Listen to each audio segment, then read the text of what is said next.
So for this reflection, you can actually see me because I got this cool little tripod thing that I can use to film, so that I can like show the journal and have two hands and do all that, which is really nice. But the last reflection that I did a video and I was checking in. It was Thursday the 13th of June. Now it is that Friday, so it's just the next day. And I'm gonna do like a video of what I plan to do instead of reflecting on what I did do for this week. Just because I don't really have time to film a video like reflecting on that. So I'm like reflecting on previous things that I've done in the bullet journal and then kind of like talking about what I'm going to do for this coming week that's different, because this week is going to be very specific, and like the week following for Girl State I also probably won't be able to film, so I'm probably going to do that the day that I get back from nationals before I leave for Girl State, and I'll talk about what I'm going to do for my bullet journal that week. So I showed this spread in the last video from yesterday, about talking about how I had the cocoons, and I think I touched on the idea that like even though my theme for my bullet journal was supposed to be kind of helping me with organization, like the main reason that I even started journaling was to help with organization, and also to just kind of find a way to de-stress and like become more creative, access an outlet, something that would just get me doodling and drawing and putting ideas down on paper, whether that be like art or just writing or journaling, any type of way. But I wanted to do it in a pleasing, like visually pleasing to me, so that I would be able to basically be encouraged to come back and do it again and again and again. And that's why I'm doing it all of summer, even though typically this would be something that I'd probably be worrying about more in the school year because I don't have as much organization, obviously, in the summer. So this has actually been a great way to introduce organization to my summer life. This spread is all cocoons on the bottom, and I did this, I think, this spread when I did the last spread on like Monday, the beginning of the week. And the reason that I did cocoons is because the whole theme was butterflies. And I just kept talking about how like butterflies themselves are growth and, you know, taking things in their stride. But I think the cocoon is really symbolic of like what I'm trying to learn, I guess, through this whole process of sometimes when you're in your weakest state, that's when you can change. That's when you change and you grow and you learn. You have to be very vulnerable and you have to make a lot of mistakes and you have to be in a tough place sometimes to learn the most. And that's kind of like a cocoon.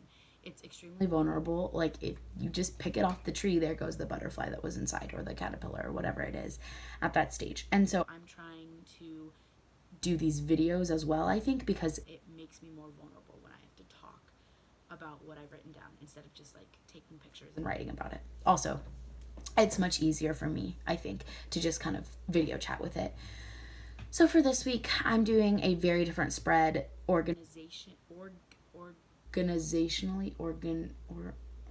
organization.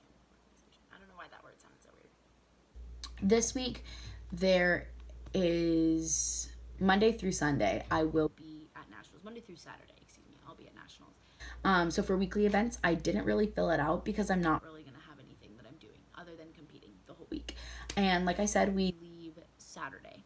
So what I've decided to do for this spread to give me kind of like an outlet to do what I was talking about, of just like getting my thoughts on paper, I've done two things for each one. I've written "How are you feeling?", which is just going to be me talking about my rounds, reflecting, and kind of doing what I never did with my mood tracker, which is just talking about what like I want to do, like what, like how am I feeling, do I feel good, like reflecting on the day. And then I've got researching speeches, which is after each day I'll probably have a speech that I'm not confident on and I want to do a little extra research because I know it's on the docket, and so I'll probably just want to do some more research when I get back to the hotel room. And so I'm doing that Monday, Tuesday, Wednesday, but Wednesday is when breaks come out, so I could be not competing anymore. So at that point I also put the other events that I might be doing and just kind of like any preparation that I want to do for that.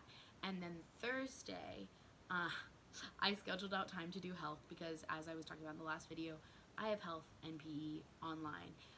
And so I need to schedule out time to do that during the week. And yeah, it's just what I'm going to kind of do. And yeah, that's basically like what's going on there. Friday, Saturday, and Sunday is the same kind of thing. Just like, how are you feeling? What am I competing in? We leave Saturday and we get back Sunday. So Sunday, I have scheduled out time to catch up on health and PE. And I've also assigned time to film another reflection for the upcoming week while I'm in Girls State. That's really it. I know that was kind of a blabby, like sit down and explaining it, but just kind of update on how I'm feeling with the bullet journaling process in general. I love it. Like, I kind of woke up this morning and I was starting to work on my national stuff. And I realized that bullet journaling has been a great way for me to hold myself accountable. I touched on this earlier, but like checking off boxes or seeing everything that I've completed is really a motivator for me to continue to complete things. So the bullet journal has kind of been like a friend that just like constantly texts you and is like, hey, have you finished this? Because I look at it and I see what I need to do and I see what I have done. And also, it's really helped me as far as like seeing each week right in front of me. So I know that on Wednesday, I'm going to have breaks for nationals, and like whatever I might need to do to prepare emotionally, as weird as that sounds, I can do because I see it sitting right in front of me. And then honestly, the artistic value of it to me, like I said, keeps me coming back. It does help me de-stress, I think, to just like plan, like doodle and get stuff out. And then also I've noticed that the artwork has been a really big game changer for me as far as like fitting the theme, but also making the theme fit my life. With this butterfly theme specifically, I've seen how I'm a little bit of a perfectionist on things I can't control, and I think that just like taking the art as it is and loving the art the way that I make it, it has been a really good thing for me as well. So that's really it. I did go ahead and plan out next week, like the design, but I don't have anything written in, so I'll just show you a quick sneak peek of that, just because I have it down. As you can see, there's like 2 little butterflies in the corner, and that's all I'm doing because next week is going to be a lot, and I just wanted to keep the bullet journal aspect of it simple. So thank you for watching, I guess, and for listening to my cast reflection.